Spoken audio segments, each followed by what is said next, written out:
Good morning. It's been a year since we did a fig tour update, so why don't you grab a cup of coffee and join me, and let's walk around and let's talk about the figs that we have in our orchard.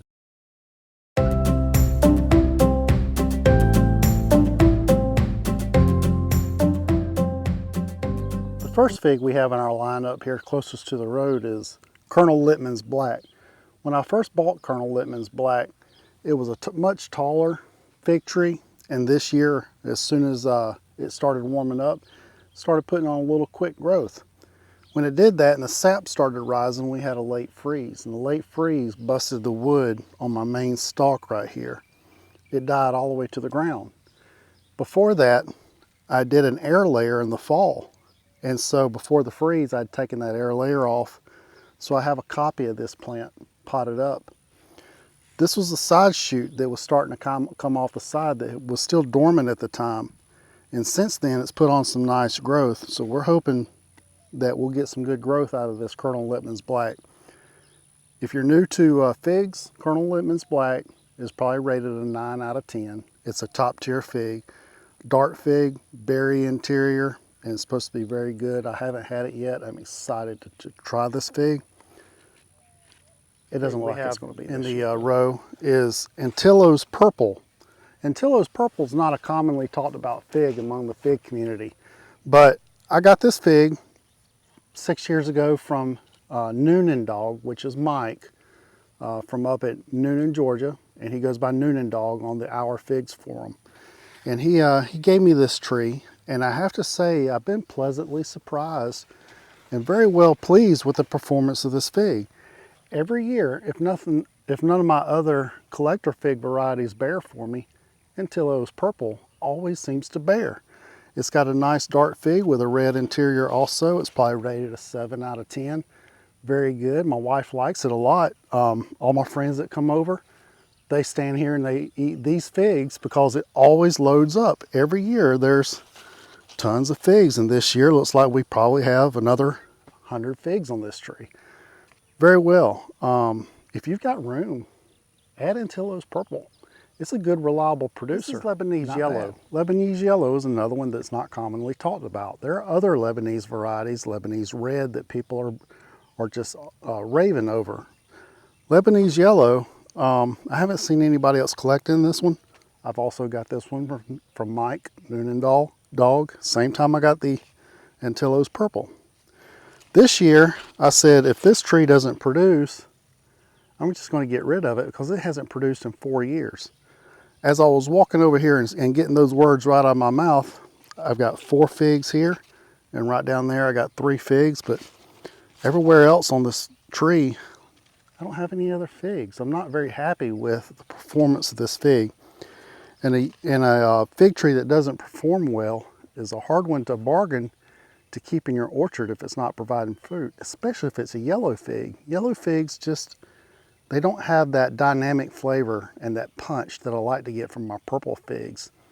If this thing don't step up, I just may get rid of it anyway. Orchard is my wife's favorite fig. She absolutely raves about Dominick's Italian. Out of all the figs that she's ever had, she tells everybody this is her 10 out of 10. I say it's probably a 7 out of 10, honestly, but she likes what she likes. I've got a air layer that's on Dominick's Italian. People always ask me for a copy of this tree, and I usually have 1 or 2 that I'll pull off throughout the year. There's a bit of a story behind Dominick's Italian where 2 people have come together in the New Jersey area and to talk about this one fig, but Dominick has now since passed, and this fig was distributed in his honor. And I was honored to get a copy of this fig, and I have to say, produces good amount of figs, good quality figs, and I'm very happy to have this one in my collection, and it will always have a home here. All right, on to the next. Right here we have Alma. Alma is another yellow variety, sugar fig, and it usually performs nice. It gives off a medium-sized fig, and I really enjoy the taste of the Alma fig. Not much to say about it. I wouldn't rave about it. It's a good fig just to walk by because it always puts on a good crop of figs. There's always figs available throughout the growing season. And this year it hasn't disappointed again. And if you want a good performing honey fig, Alma's a good one to have.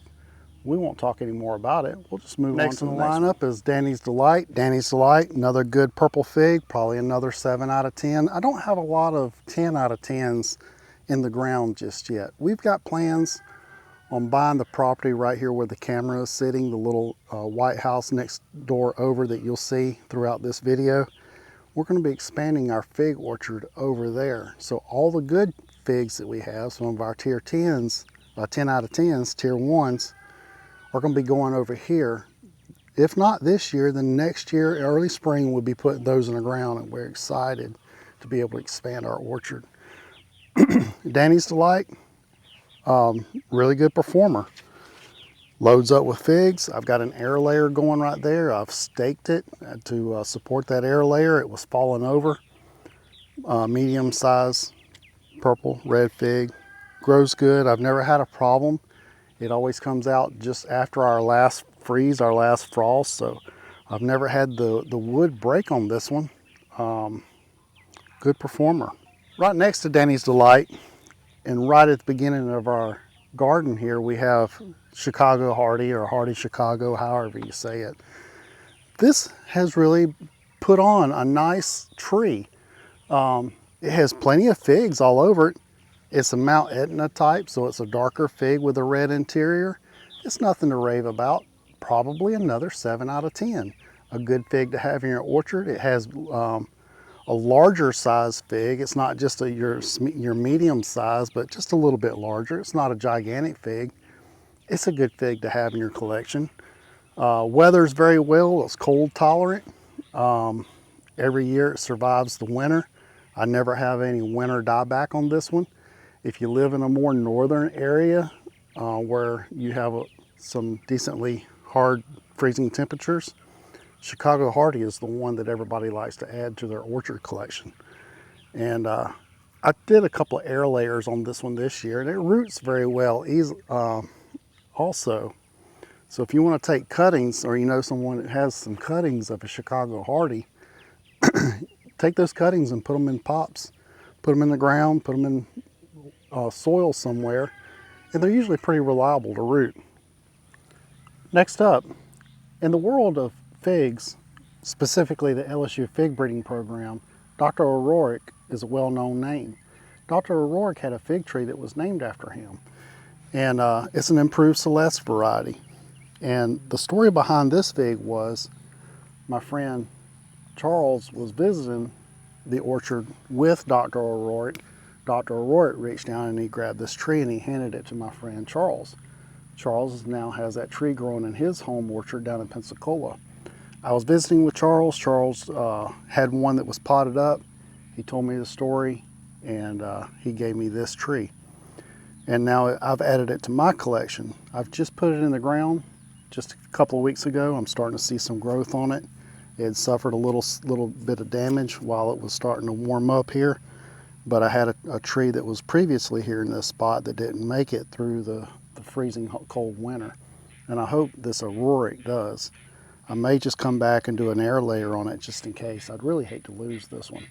It's a Celeste is just a good fig to have in your collection. And O'Rourke is just a variety of a Celeste.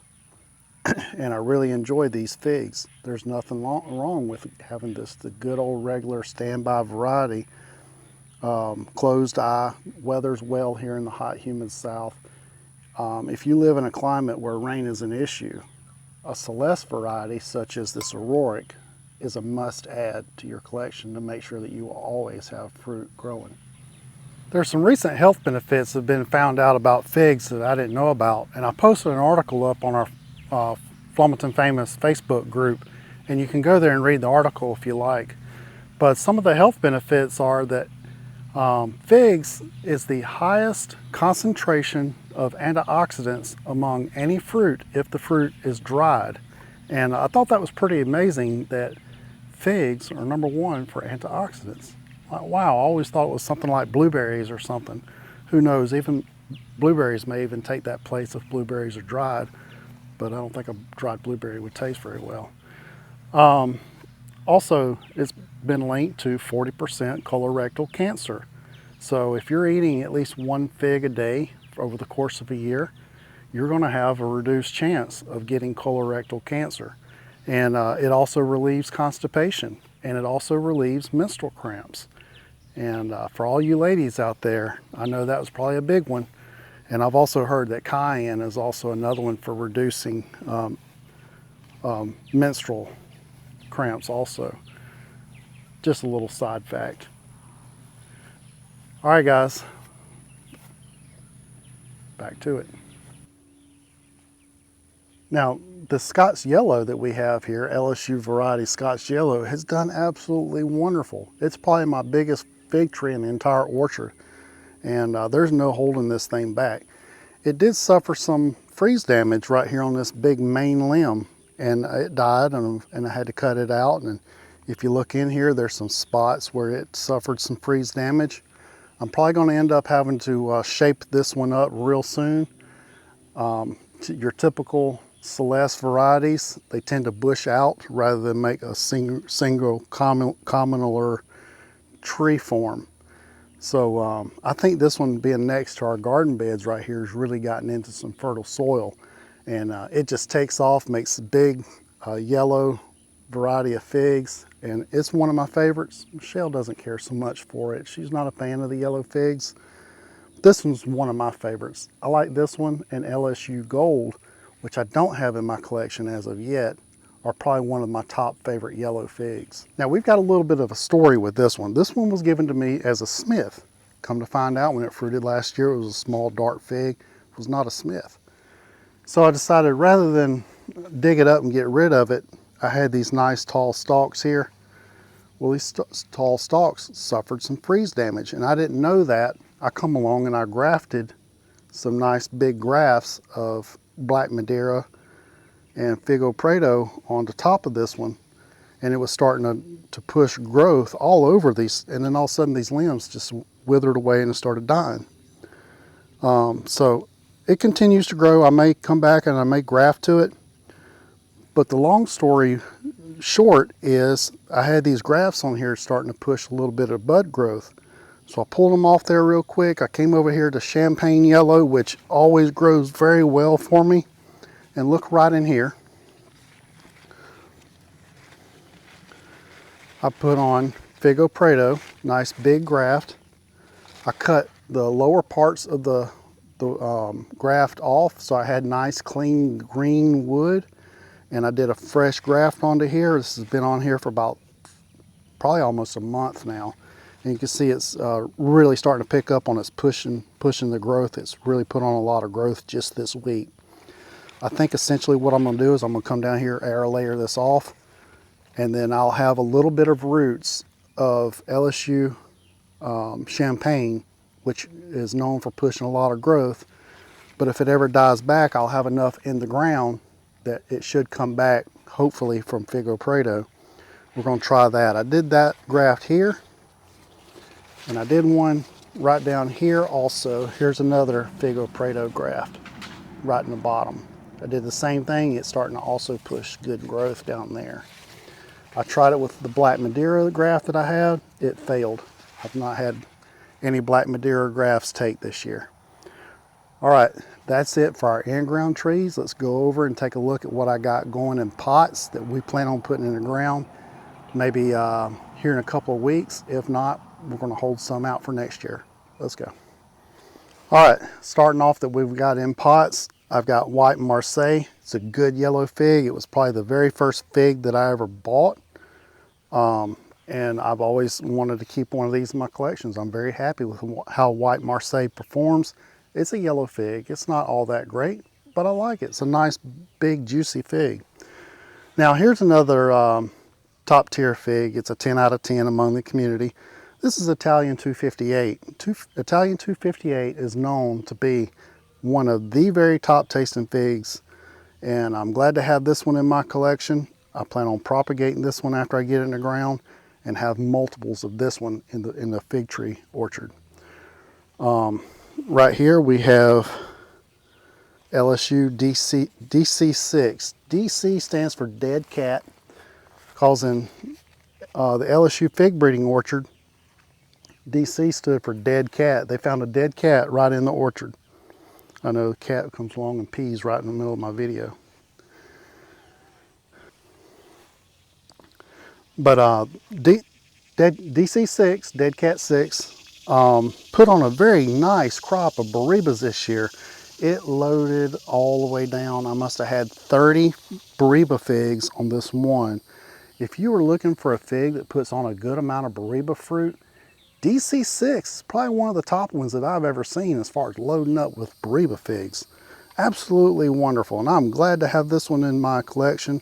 I've got this one from Cajun Bee on the forums, Brian, and he's a good friend of mine, and he's hooked me up with a couple of really good figs, and I'm really glad that he propagated that one out for me. Right here is this is the one that my pastor was given, and he took a little stick last year and propagated it. He said it was given to him as an LSU fig, as a dark black fig. So I just put a tag on it, LSU black unknown, until I can compare it to see which one that it is. De La Roca, look at De La Roca. That's a Pons fig. It's I propagated this one starting in March. I put this in a fig pop, and it's absolutely took off ever since I put it up for propagation. And that thing has really grown good this year. Ponte Teresa, Barbantane. I got this one from Lance. Look at the size of that cutting that Lance sent me. That thing was absolutely huge. I put this thing in a fig pop, and in less than a week it started pushing roots. And then look how much that has grown just in a few weeks that I had started that. Absolutely just wonderful performance out of the Barbantane. This is one that I've really been wanting to add to my collection for some time. I got this one again from my friend Cajun Bee, Brian. This is LSU St. Gabriel. And I'm really glad to have this one in my collection. My son's name is Gabriel, and that was the #1 reason I wanted it. We're going to see how it does. LSU figs have never let me down. Anything that LSU has always been a really good fig, in my opinion. All right. Finish up the coffee. Now this is a must-have in anybody's orchard, and everybody that's a fig collector knows about this fig. And this will be another one that I add multiples to. This is Smith. I have a Smith here and a Smith here. Now look at that one. Look at all those figs it's trying to push. Now I don't know what to do. I don't know whether to take those figs off and let the plant focus on pushing growth, or just let the figs ripen out. I think I'm gonna let that one ripen out, let this one push growth, or both going in ground. We'll see. Nebo, I got this one at a little fig gathering that we had about a month ago over in Milton. A few fig collectors got together, and this one was given to me. I've potted it, it's growing. I got a little fig there. We'll see how that one tastes. I don't know very much about it. My wife's absolute favorite, even above Dominique's, St. Rita. She absolutely just raves about how good St. Rita is.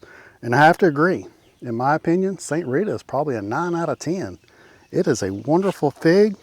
Weathers well here in the south. Berry flavored. I absolutely like it. I just love it. On this side over here, Peter's Honey. Another honey type fig that everybody raves about. That's supposed to be a good one. I've never had Peter's Honey, but how good can a honey fig be, right? We'll see. Nordland. They say Nordland is the same thing as Long de Out. I've got some figs on this one, and I'll see how it turns out. And I've had Long de Out before. I've had it in my collection. It didn't survive the winter. So I was glad to get this this Nordland. Honey plum, just got honey plum on a trade. If you look at this one online, it looks like a wonderful fig, dark berry flavor. I can't wait to see this, how this one looks. It looks absolutely wonderful in pictures. Negre de Agde, there's a lot of rave about Negre de Agde. I've got a couple of these going. The grafts seem to be performing really well. It took quick, it's put on roots quick, it's given me a lot of growth. So it looks like this one's going to be a strong plant to have. Del San Wami Grand, right there. Propagated it this year from a cutting, put it in a fig pop. Here it is. It looks like it's doing pretty good. Bergen Unknown. Now this one was the very first one that started pushing growth as soon as I did my fig pops this year. Bergen Unknown was putting roots out within just days of putting this thing into propagation. So we're going to see how Bergen Unknown turns out. It looks to be a decent fig from the pictures. I got Col de Dame Noir right there. Another good one that everybody adds their collection. You always see a Col de Dame added in to anybody's fig collection. Figo Prado, there's one that I put into a fig pop, pushing pretty good growth right there. Very shocked at how well Figo Prado seems to be doing. Maybe I'll have good luck with this one. This is the Colonel Littman's black air layer that I took off, and I've just recently put it up into pots, doing great. And this will be another one that I have multiples in the orchard, in the collection. Lampiri, right here, looks like another good one. And then this was a recent discover. This is Sunrise. It's been a super fast grower as soon as I put that one into propagation back in March. You can see how much growth I've got on that one. Just in a couple of months, Sunrise just has, when I put it in the ground, there was no looking back for that fig. This is a rootstock I got going, a brown turkey. And then this was just a cutting an air layer that I did of LSU champagne out of that one. I just propagate champagne, for trading mostly, or giving away. Right here's my brown turkey that was here whenever we bought the place, and it has absolutely put on a huge amount of growth in the 5 years that we've been here. Probably 20 foot across, 12 foot tall. Always loads up.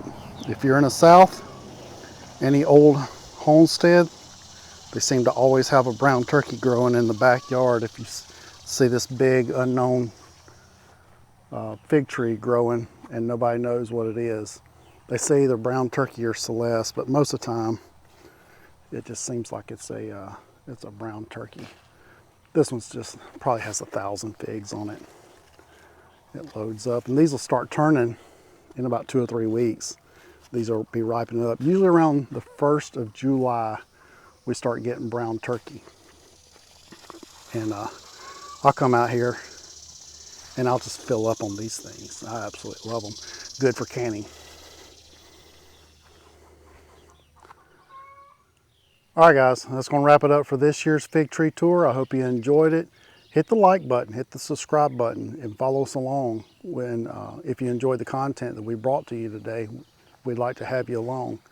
And we're pretty excited about what we've got going on with the figs, expanding our orchard. I want to spend more time later on this year and into next year bedding them up, getting them fertilized, and really growing them out.